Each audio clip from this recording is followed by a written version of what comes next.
spell it, your official title, and just a little bit of background. Quentin Curtis, Quention, last name Curtis, Curtis, Lieutenant, Chicago Fire Department, President and founder of the Black Fire Brigade. Awesome. How long have you been with the Chicago Fire Department? 34 years. 34 years, wow. And close to retirement? Is Yeah, that true? that is true. Wow. And December will be 35 years. Wow, okay. So tell me about founding the Black Fire Brigade. So, one of the reasons I started the Black Fire Brigade, first of all, let me just tell you, the Black Fire Brigade started in June of 2018. Since the program started June 2018. Since we started the program, we put 460 kids through this program, 123 single moms and 13 homeless kids. One of the main reasons this program was started because we're the #1 crime prevention program in the state of Illinois. And we really needed to reduce the crime in the city of Chicago because the crime rate here is out of control. And one of the reasons for that is access to opportunities. And so we want to change that narrative. And as a firefighter, I mean, talk a little bit about what it was like for you over the course of the last 3 decades, being a firefighter in the city of Chicago, which I would imagine is similar to being in other major cities like New York or Los Angeles or Detroit in terms of demographics. What was that like for you? Well, let's go back to when I decided I wanted to be a firefighter. So at 12 years old, I seen the first black firefighter get off the fire truck. And at that point, I decided, wow, that's what I wanted to be. So I geared my whole life towards being a firefighter, even though I was a police before I was a firefighter. But firefighter was my role in life. And you know, serving over 30-some years inside the city of Chicago, I want to see at some point my community start to look a bit more like me.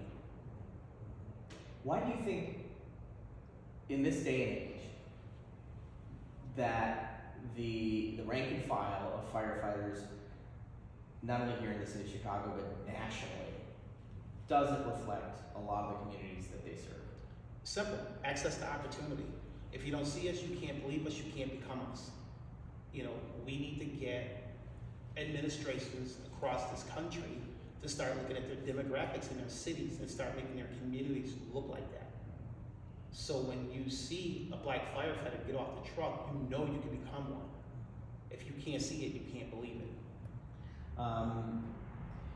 Since you've started the BFB in the last few years, you've obviously gotten interest. There have been people who wanted to go through this program and maybe didn't know what the correct route was, or, as you said, didn't see themselves reflected as this being a possibility. What kind of hope do organizations like this, and are there other organizations like this, or are you guys the only ones as far as you know? We're the first of this kind in this country. And since we started it, it's been amazing. We have more kids than we know what to do with. Our biggest thing is funding. We have a waiting list of over 500 kids trying to get in this program. And we've been able to do this program without any city, state, county, or federal dollars. We're hoping at some point that somebody comes up, give us a grant, give us some federal dollars to move this program and get more kids off the street and reduce the violence inside this great city. One of the other things that's significant about what you've started here is where you've started it. Talk about this facility, talk about this firehouse. So this firehouse serves dual roles. It's actually the African American Firefighters Museum right now and the training center for the Black Fire Brigade. So there's a lot of history in this building. As we walk around, you get a chance to see a lot of the history that's inside here. And historically, firefighters, black firefighters, used this as a functioning firehouse, correct? Like about 100 years ago or so? Correct, yes, this was a functioning firehouse. Let's go back a little bit further than that. Your first firefighters in the world were black, and they were all slaves. Slaves were the first firefighters ever in the history of the fire service. When you look at the history of the fire service, the fire pole came from Chicago, a black captain in Chicago. When you look at the mask that we were on our backs, that was created by another black guy.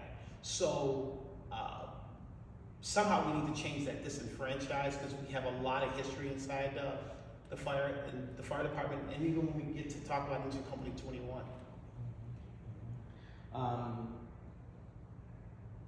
As you've gone through this over the course of your career, I would imagine there were moments where you might have questioned your choices based on who you were surrounded with. Did you face discrimination as a young firefighter or growing through your career? Oh, any black firefighter that ever came on the fire department have experienced that. I mean, if they haven't, they're rare, and I don't know how they're extremely rare. But I mean, it's like adversity. You get through that. You know, racism will correct itself in the near future. That you don't have to worry about because things will be changing. These are not the kids from the 1960s. These are the 2020 kids, and they address it immediately. So those things will correct themselves. I don't even think what we need to look at now is more opportunities and reinvestment over racism. I think we don't even look at racism anymore. We just look at opportunities. Right now, how are you able to fund the opportunities that you're providing to these young people? So the Black Fire Brigade original headquarters at 84th and Kedzie in Chicago, and every event that we have there sends a kid to school. Wow. And in terms of the program itself, how young, how old? We take what them. levels? The average kid comes through here between 18 and 30. It costs them absolutely zero. We even pay for their uniforms. But after 90 days of this program, they're employed. They're not looking for a job. They're automatically employed. And it's not just firefighters, right? They talk about the variety of positions that they train for. Correct. It's just not firefighters. It's public safety in a whole. I think we've put 12 people on Chicago Police Department. We put about 5 to the Cook County Sheriff Department. We put, I can't count the numbers we put on suburban fire departments. We have several kids that are in paramedic school. Our kids work at every private ambulance company in Cook County. So employment, there's a rapid employment out there, and it's a desperate need, for firefighters and medics all over the world. Why is this so important to you?